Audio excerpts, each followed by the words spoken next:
ஒரு பக்கம் விடாமுயற்சிக்காக ரசிகர்கள் வெயிட் பண்ணிட்டு இருக்காங்க. இன்னொரு பக்கம் குட் பேட் அக்லிக்காகவும் வெயிட் பண்ணிட்டு தான் இருக்காங்க அப்படின்னு தான் சொல்லணும். ஸோ குட் பேட் அக்லியில இருந்து தொடர்ந்தும் பார்த்தீங்கன்னா ஏதாவது ஒரு அப்டேட் வந்து கிடைச்சிட்டே தான் இருக்கு. படம் ஆரம்பிச்ச டைம்ல இருந்தே ஷூட்டிங் போய்கிட்டு இருக்கு. இது நடக்குது, இந்த கேரக்டர் அப்படின்னு சொல்லிட்டு ஏதோ ஒரு அப்டேட் பார்த்தீங்கன்னா அதுக்கு வந்து கொடுத்துட்டே தான் இருக்காங்க. ஸோ ரீசெண்ட் டைம்ல கூட தலையை வந்து நம்ம ஸ்க்ரீன்ல பார்த்து ரொம்ப நாளாச்சு அப்படின்னு சொல்லி வெயிட் பண்ணிட்டு இருந்த ரசிகர்களுக்கு இந்த கார் ரேசிங் அப்படின்ற ஒரு விஷயம் மூலமா வந்து ஸ்க்ரீன்ல பார்க்கக்கூடியதா இருந்திருக்கும். ஸோ அதையும் வந்து ரசிகர்கள் பயங்கரமா கொண்டாடி தீர்த்துட்டாங்கன்னு தான் சொல்லணும். ஸோ இந்த நிலையில குட் பேட் அக்லி திரைப்படத்துல இருந்து தலையோட கேரக்டர் பத்தின ஒரு அப்டேட் வந்து கிடைச்சிருக்கு.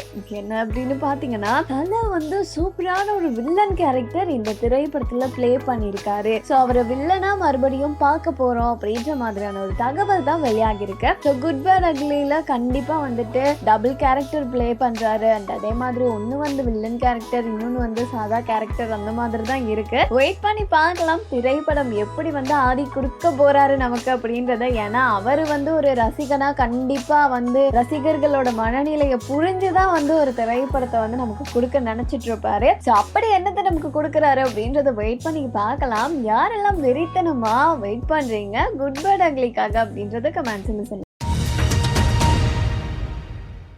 நெல்சன், அனிருத் இவங்க 2 பேரும் சேர்ந்துட்டாலே அது வேற மாதிரி தான் இருக்கும் அப்படின்றது எல்லாருக்குமே தெரியும். எப்பவுமே ஒரு திரைப்படத்தை எடுக்கிறாங்க அப்படின்னா அது ப்ரோமோ மாதிரி ஒன்று வந்து அவுட் பண்றது வழக்கமாவே நெல்சன் ஸ்டைல் அப்படின்னு சொல்லலாம். ஸோ அதே மாதிரி தான் நெல்சனோட இந்த ஸ்டைல்ல இப்போ வெளியாகி இருக்கு ஜெயிலர் பாகம் 2 ப்ரோமோ அப்படின்னு சொல்லலாம். ஏன்னா ஆல்ரெடி எல்லாருக்குமே தெரியும் ஜெயிலர் பார்ட் 1 வந்து சூப்பரான ஹிட் திரைப்படமா அமைஞ்சிருச்சு. ஸோ அதுக்கப்புறமா கொஞ்சம் டைம் எடுத்துக்கிட்டாங்க பார்ட் 2 பத்தின அப்டேட் கொடுக்கறதுக்கு. இப்போ வந்துட்டு அஃபிஷியலான அனௌன்ஸ்மெண்ட் எல்லாம் வந்து கிடைச்சாச்சு. பார்ட் 2 ஷூட்டிங் வந்து ஆரம்பிக்க போறாங்க அப்படின்றத தான் ஸோ ப்ரோமோ வந்து அவுட் பண்ணியிருக்காங்க. ரசிகர்கள்லாம் என்ன சொல்றாங்க அப்படின்னு பாத்தீங்கன்னா, இந்த 74 வயசுலையும் இப்படி வந்து மாஸ்க் காட்ட முடியும்னா அது தலைவரால மட்டும்தான் முடியும். இப்பவும் வந்து தமிழ் சினிமா மாஸ்காக வெயிட் பண்ணுது அப்படின்னா நம்ம தலைவர்கிட்ட தான் அப்படின்ற மாதிரி வந்து அவங்களோட கருத்தெல்லாம் சொல்லிட்டு வராங்க. ஸோ ஜெயிலர் 2 ப்ரோமோ யாரெல்லாம் பார்த்துட்டீங்க, யாரெல்லாம் வந்துட்டு இந்த திரைப்படமும் ஒரு மெகா ஹிட் திரைப்படமா அமைய போகுதுன்னு வெயிட் பண்றீங்க அப்படின்றத கமெண்ட்ஸ்ல